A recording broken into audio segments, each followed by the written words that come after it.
Hi guys, yes it is I, your dorky friend Lisa. Sorry it took a bit of a hiatus. Life, it happens. Sorry. Anyway, so there's been this hit TV show that is on the Amazon Prime, and most people know Neil Gaiman from his Sandman books, comics, but you know, graphic novels. And then most people, well, don't know because they don't read. They're not readers. Anyway, so we're here to talk about Good Omens. Okay, but that's not obviously the full title. Good Omens is the nice and accurate prophecies of Agnes Nutterwitch. So, basically the whole premise of the story is the apocalypse. It's happening. So if you've been watching the TV show, which I have not gotten to do because I don't have Amazon Prime. Yeah, I got Hulu, got Netflix. Anybody want to hook me up with Amazon Prime? Hey, hit me up. Well, the whole premise of the story is the apocalypse is happening. And they have the lovely David Tenant, Doctor Number 10, the most popular doctor personally, my fave, as Crowley, who is basically an agent of hell. He is a demon, if you will. And then we has Asriel Far. I haven't watched the TV show. I only see it in writing. Azriaphle, who is an agent of heaven, and he is, you know, angel, of course. And basically, their whole thing, they get together. They're trying to stop the prophecy from happening, which is basically Armageddon happening, the world ending. But the whole thing is they have to kill the Antichrist, which is a lovely, sweet little 11-year-old boy. As you know, it happens. Anyway, so it's a good book. I love Neil Gaiman. The way he writes is interesting, lovely, great. He's very British with his writing. He's lived here for many years here in America, but apparently, you know, he's British. That they just have a different style, which I appreciate. Anyway, so then we're going to go into another book of his, which is Stardust, which actually got a movie make back in 2007 with Michelle Pfeiffer, Robert De Niro, Claire Danes. That was before, you know, Homeland. Anyway, the whole premise of that story is that there is this little town, again, very British sounding, and in this little town, you know, there's two people who are supposedly very much in love, blah, blah, blah, it's Tristan, and, obviously, honestly, the girl he's supposedly in love with is a complete bitch. But anyway, they're in this little town, and the next town over is basically blocked by a giant, like, think, you know, Germany, like, giant wall. And like Trump once. Fuck you, Trump.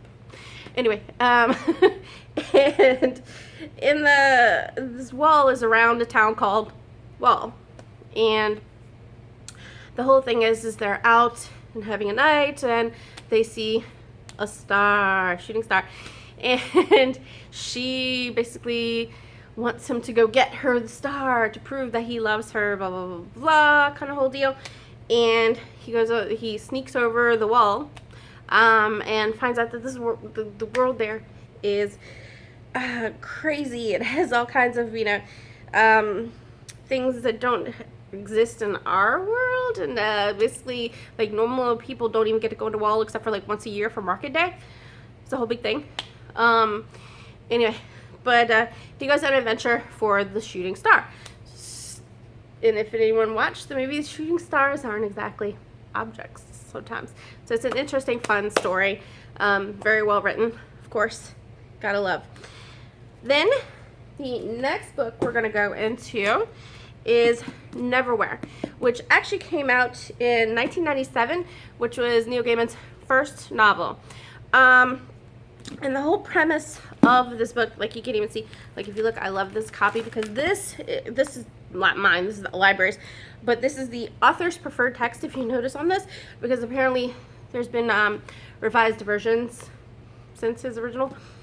But anyway, if you look on the inside, there's this lovely fun little map, which is great. Anyway, the whole premise of Neverwhere is this boy Richard. He lives in London. He has a very perfect, normal kind of like life, and he stops to help out this girl who's on the street bleeding, like you do. Sorry, if I see someone bleeding on the street, I'm gonna stop. You know, why are all these people just going around? Anyway, so he ends up helping this girl and gets involved in this whole like underground subterranean world that exists under London. And the whole thing is there's magic down there. There's angels and demons and, you know, murderers and monsters and all kinds of crazy stuff, and it's a whole big adventure. And the way Neil Gaiman writes is very British, which I appreciate, but he's not like, there's a British slang term called match sorting, if you've ever heard of that. Anyway, basically match sorting means it's kind of like boring and slow, and, you know, it gets to the point, but it's slow about it, like match sorting. Okay, so match sorting's not fun. I hate match sorting. If you watch there's a video I did quite a while back about books not to read. There is one about a vampire series in there that was by a British author. I cannot remember the author's name, but if you go back and watch that video, I talk about, I'm like, it was vampires, Nazis, World War II, and it was still boring as fuck. So that'll tell you. Anyway, but this is not. Anyway, and a book I don't have on me because I'm not actually physically reading a copy. I found out about this. Well, apparently it's not new, but I'm just finding out about it.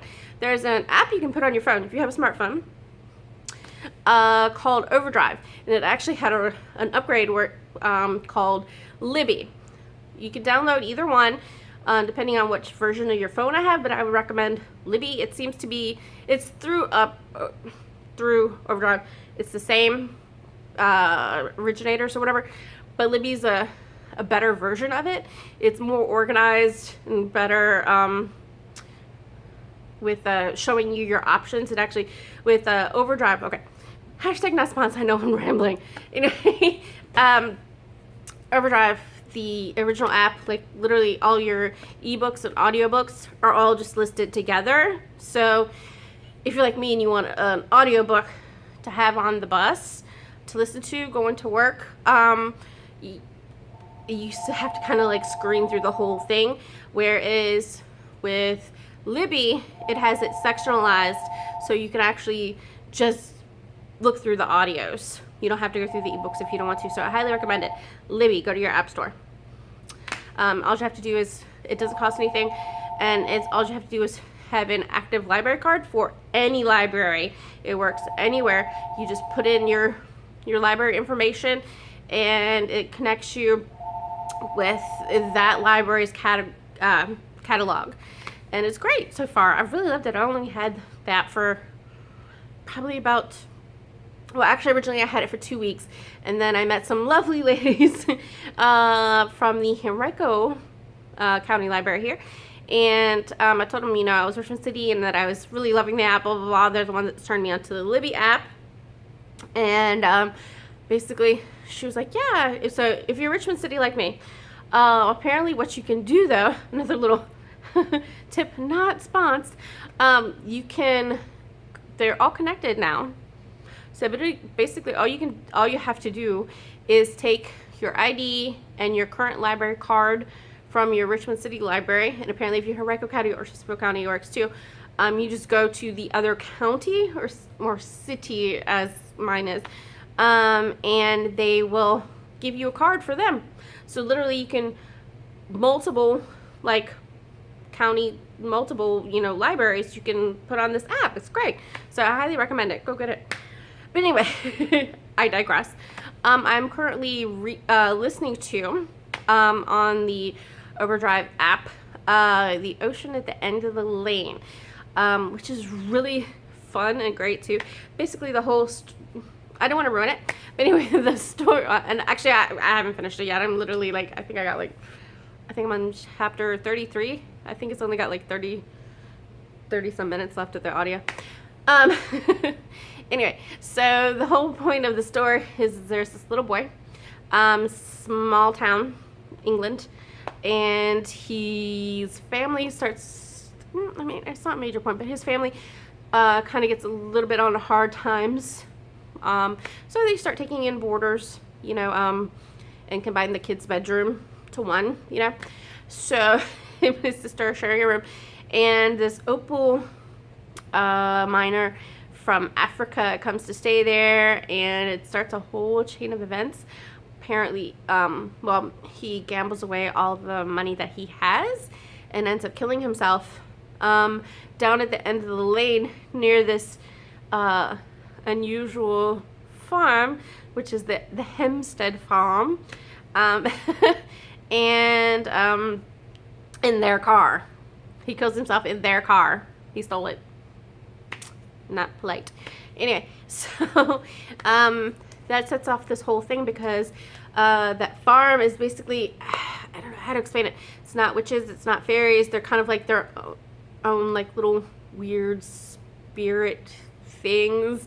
He ends up making friends with this little girl who's 11, but she's been 11 for like a long time, and she lives with her mother and her grandmother, and again, they've been around since like the beginning of creation, and there's this little pond off of their farm, and the little girl, Letty, calls it her ocean, and she says that her family came here from across the ocean in olden times. And he's like, how can a pond be an ocean? You know, because, you know, the size. And she's like, well, an ocean only has to be as big as it needs to be. Anyway, very British. Love it. And anyway, so strange things start happening after the opal miner dies. Well, suicide. And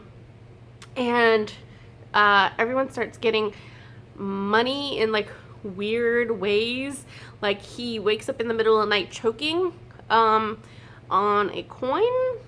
He got a savings bond kind of thing in the mail from some contest he never entered or something, and it's just like really crazy. Like he starts getting money, like everybody starts getting this money because the opal miner, all he wanted was money, and basically this kind of like spirit thing just starts trying to give people what they want, but it's not a very friendly or smart spirit, and the opal miner accidentally let it in, of course, to this world, and so now it's trying to stay, and it takes a corporal form, which is a very, very pretty woman whose name is Ursula Monkton. I love the way, you know, I feel like here in America, when we try to come up with like unusual names for people, like, you know, like futuristic times, we try to come up with, you know, names, and we have like Katniss and that kind of stuff, and, you know,